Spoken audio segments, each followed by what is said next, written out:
High, দেখো আমি পুপি পয়সা সবাই সকাল সকাল উঠে গেছি আর এখানে রোদে বসে আছি। এই শীতের দিনে রোদে একটু বসতে আমার তো ভীষণ ভালো লাগে। এর কিছুক্ষণ পরে এই দেখো পুপি আর পয়সা কেমন ঘুমাচ্ছে রোদের মধ্যে। পুপি শোয়াটা দেখো। এখানে পুপিকে দেখে মনে হচ্ছে পুপি ধ্যান করছে। তো দেখো কেমন কিউটের ডিব্বাগুলো এখানে বসে আছে।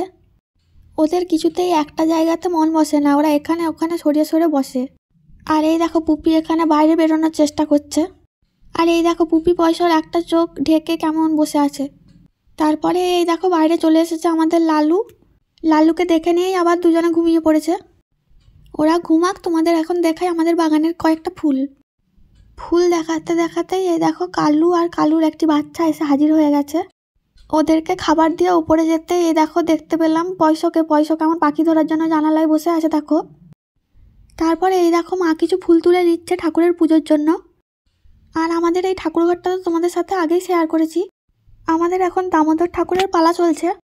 তো এই সময় যেহেতু দামোদর ঠাকুর আসে, সেই সময় আমরা নিজেরা পুজো করি না, আমাদের পাড়ারই একটা জেঠু আছে, সে আমাদের পুজো করে দেয়। এখানে ঠাকুর পুজো কমপ্লিট হয়ে গেছে আর আমার ইচ্ছে হয়েছে মাঞ্চুরিয়ান বানাবো। এই ফার্স্ট টাইম বানাবো, তাই ইউটিউব দেখে এই রেসিপিটা ট্রাই করলাম প্রথমবার। আর এই দেখো এরকম গোল্ডেন ব্রাউন করে ভেজে নিয়েছিলাম এগুলো। তারপরে এই দেখো তেলের মধ্যে সামান্য দিয়ে দিয়েছি ক্যাপসিকাম, পেঁয়াজ, রসুন, এসব দিয়ে লঙ্কা এসব দিয়ে নেড়ে নিচ্ছি।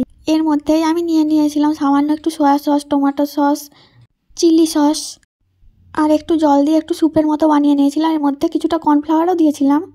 সামান্য একটু কর্নফ্লাওয়ার দিলে কি বলতো, স্যুপটা একটু গাঢ় গাঢ় হয়। এর মধ্যে যে বলগুলো আমি গোল্ডেন ব্রাউন করে ভেজে রেখেছিলাম সেগুলো দিয়ে দিচ্ছি। তারপর এগুলো একটু নেড়ে নিলাম হালকা করে। তো এই দেখো আমাদের টেস্টি টেস্টি মাঞ্চুরিয়ান রেডি হয়ে গেছে। প্রথমবার বানিয়েছি, কেমন হয়েছে জানি না, তবে দেখে তো বেশ ভালোই লাগছে। আর এই দেখো এর সাথে খাওয়ার জন্য বানিয়ে নিয়েছি একটু রাইস। এসব বানানোর পর এসব দেখেই তো আমার খুব খিদে পেয়ে গিয়েছিল, তাই দেখো খেতেও বসে পড়েছি। খেয়ে দেখলাম মাঞ্চুরিয়ানটা ভালোই হয়েছে। এদিকে দেখো পুপি আর পয়সা আবার খাওয়া দাওয়া করে এখানে চলে এসেছে খেলতে। পয়সা দেখো কোথায় উঠেছে। পয়সা এরকমই গেটের ওপর ওঠে, নানা রকম কেরামতি দেখায় আর পুপিকে বলে, দেখ তুই উঠতে পারিস না, আমি এখানে উঠতে পারি। এখানে আমাদের পুপিকে দেখো বেচারা প্যারালাইজড হওয়ায় ওপরে উঠতে না পারায় দুঃখী দুঃখী মুখ নিয়ে কেমন পয়সাকে দেখছে। এই দেখো তাই পুপি রেগে গিয়ে একটু ওখানে ঝুনাঝুনি করে নিল। আর এই দেখো একটু বিকাল হতে আমাদের ছোটু এখানে কি করছে। এই দেখো পয়সা আর পয়সার মা মানে আমাদের গুলু দুজনে ছাদে চলে এসেছে আর এখানে খেলাধুলা করছে। দেখো তাহলে মা মেয়ে দুজনেই কেমন দুজনে দুষ্টুমি করছে। গুলু কিন্তু পুপি পয়সা দুজনকেই মেরে এরকম ভর্তা বানিয়ে দেয়, এটাই ওদের খেলা, এরকম করে ওরা খেলে। ওদের এরকম খেলা দেখতে কিন্তু আমার ভীষণ ভালো লাগে। আজ একটু ভেবেছি শীতকালে খাওয়ার জন্য লাড্ডু বানাবো।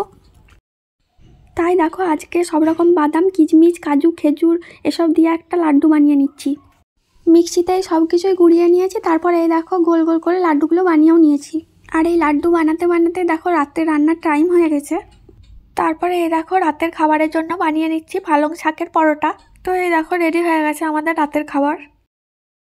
তারপর মা এখানে দেখো কি করছে, পুপির সাথে খেলছে। পুপি কেমন ভেতর থেকে হাত বাড়িয়ে মায়ের পাটা ধরার চেষ্টা করছে দেখো। আজ তাহলে আসি, বাই।